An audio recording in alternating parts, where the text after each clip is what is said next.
नमस्कार मैत्रिणींनो, रंजना किचनमध्ये तुमचं अगदी मनापासून स्वागत आहे। आपल्याला आज वेगळी रेसिपी आणलेली आहे, ती आहे तांदळाच्या पिठापासून।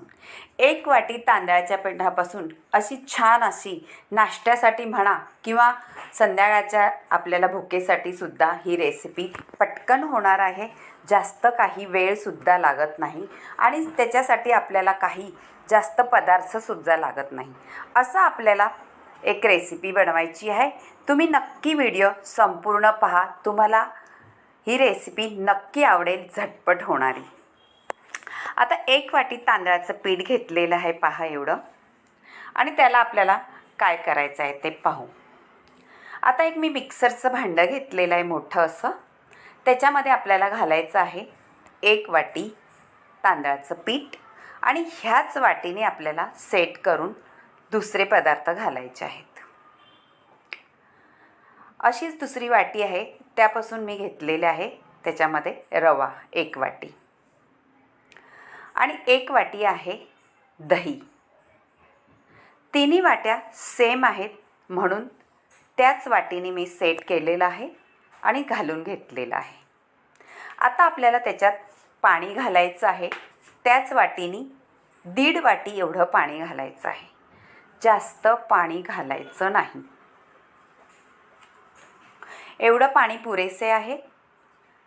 आणि पहा मैत्रिणींनो, अगदी झटपट होणारी रेसिपी आहे, पूर्वतयारी न करता सुद्धा छान होणारी आहे।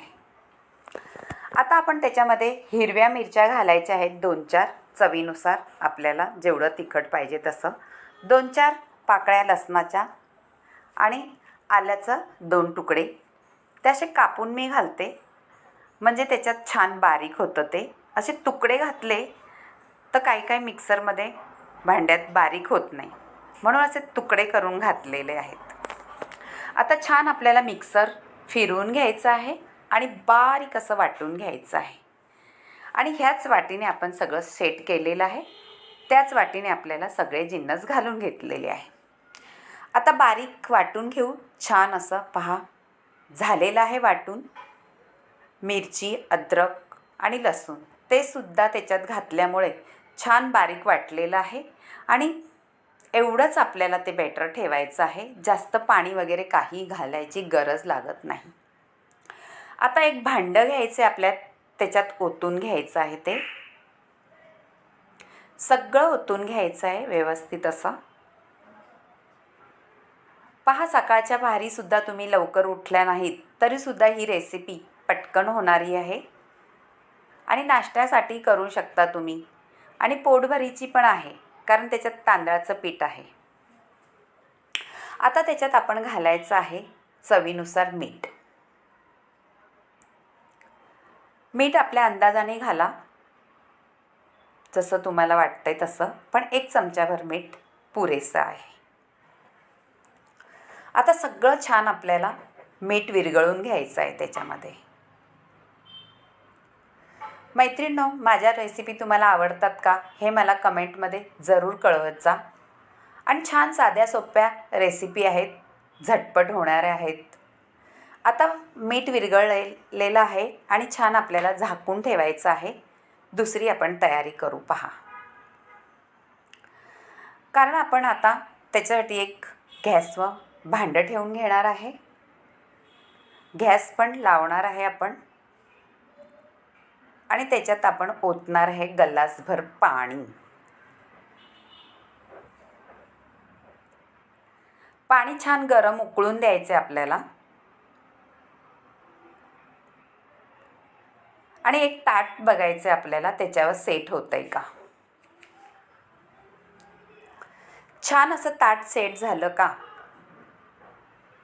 आपण काढून घ्यायचं आहे आणि पाणी गरम करायला ठेवायचं आहे। आणि त्याच ताटाला आपल्याला तेल लावून घ्यायचं आहे। सगळीकडून छान असं तेल लावायचं आहे, कारण आपण त्याच्यात ते बॅटर ओतणार आहोत, म्हणून खाली चिटकणार नाही। आता ताट बाजूला सारून ठेवायचं आहे, आणि ह्याच्यामध्ये आपल्याला छान असं हलवून घ्यायचं आहे। फेटायचं आहे थोडा वेळ असं. पण त्याच्या आधी आपल्याला घालायचं आहे अगदी अर्धा चमचाच्याही कमी सोडा घालायचा आहे आणि छान आपल्याला फेटायचं आहे ते.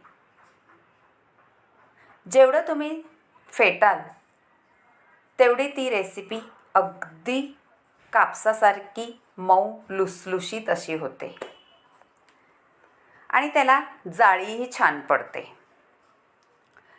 नक्की तुम्हाला आवडेल ही रेसिपी आणि तुम्हाला कळलंही असेल आपल्याला काय बनवायचं आहे. झालेला आहे आता आपला सोडा घालून आणि छान हलवून फेटून त्याच्यामध्ये. आता आपण त्याच्यामध्ये ताटामध्ये तेल लावलेल्या ओतून घेऊ आणि छान असं सेट करून घेऊ ताटामध्ये. पाणी जास्त कमी करू नका मैत्रिणींनो, कारण आपल्याला 1.5 वाटीच पाणी घालायचं आहे, नाहीतर आपलं बेटर पातळ झाल्यानंतर बिघडू शकतं. अंदाज एवढाच ठेवा. आता मी वरून घालत आहे आपली मसाला असतो घरामध्ये लाल तिखट, ते असं फक्त छान दिसायला घालणार आहे. तुम्हाला आवडलं तर घाला, नाही तर घातलं नाही तरी चालेल. आता पाण्याला आपली उकळी आलेली आहे पहा आणि आपलं ताटाचं त्याच्यावर ठेवून घ्यायचं आहे. मैत्रिणींनो, आता झाकून ठेवायचं आहे त्याला. 10 मिनिटात आपली रेसिपी होणार आहे आणि नक्की करून पहा, तुम्हाला आवडेलच आणि झटपट होणारी पूर्वतयारी न करता. आता आपण चटणी करून घेऊ. त्याच्यासाठी पुदिना घातलेला आहे त्याच्यामध्ये आणि थोडीशी कोथिंबीर घालायची आहे. 2-4 पाकळ्या लसणाच्या आणि मिरच्याही घालून घेऊ आणि ओलं खोबरं आहे ते सुद्धा आपल्याला घालायचं आहे त्याच्यामध्ये. आपल्याला बनवायची आहे ओल्या खोबऱ्याची चटणी आणि छान असं बारीक वाटून घ्यायचं आहे. त्याच्यामध्ये आपण चवीनुसार मीठही घालायचं आहे, लिंबूही घालायचं आहे आणि बारीक वाटून आपल्याला मिक्सरच्या भांड्यामध्ये चटणी वाटून घ्यायची आहे.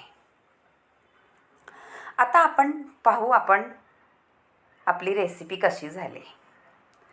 पहा मैत्रिणींनो, त्याच्यावर किती जाळी आलेली आहे छान आणि छान टम फुगलेलाच आहे.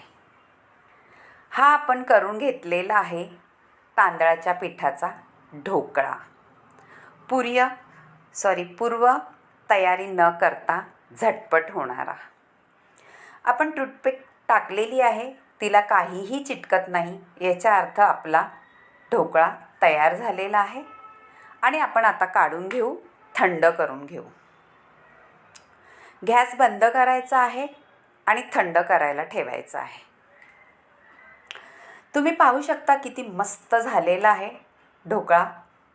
टम तर फुगलाच आहे, पण त्याच्यावर जाळीसुद्धा छान पडलेली आहे. सुरीन तुम्ही छान असं कापून घ्या. तुम्हाला कोणताही आकार द्यायचा असला तरी चालेल. त्रिकोणी द्या, चौकोनी द्या. मी असे मोठे मोठे त्रिकोणी कापून घेते आणि काढून घेते. झटपट होणारी रेसिपी झालेली आहे मैत्रीण. तुम्हाला असं आवडले तर रंजना किचनला लाईक करा, शेअर करा, कमेंट करा आणि सबस्क्राईबही करा. एकदम मऊ लुसलुशीत आणि जाळीदार झालेली आहे, स्पंजी. तुम्हाला आवडत असलं तर करून पहा आणि मला कमेंटमध्ये जरूर कळवा आणि बाजूला बेल बटन आहे ते सुद्धा दाबा. आणि तुमच्या मैत्रिणीसोबतही छान असा ढोकळा घरच्याच पदार्थापासून, काहीही विकत वगैरे आणायची गरज नाही आपल्याला, पूर्वतयारी न करता झालेला आहे. करून पहा आणि रंजना किचनला लाईक करा, शेअर करा, कमेंट करा मैत्रिणींनो. जरूर मला कळवा तुम्हाला कसा वाटला तांदळाच्या पिठापासून ढोकळा. आता चटणी आपली झालेली आहे पहा वाटून.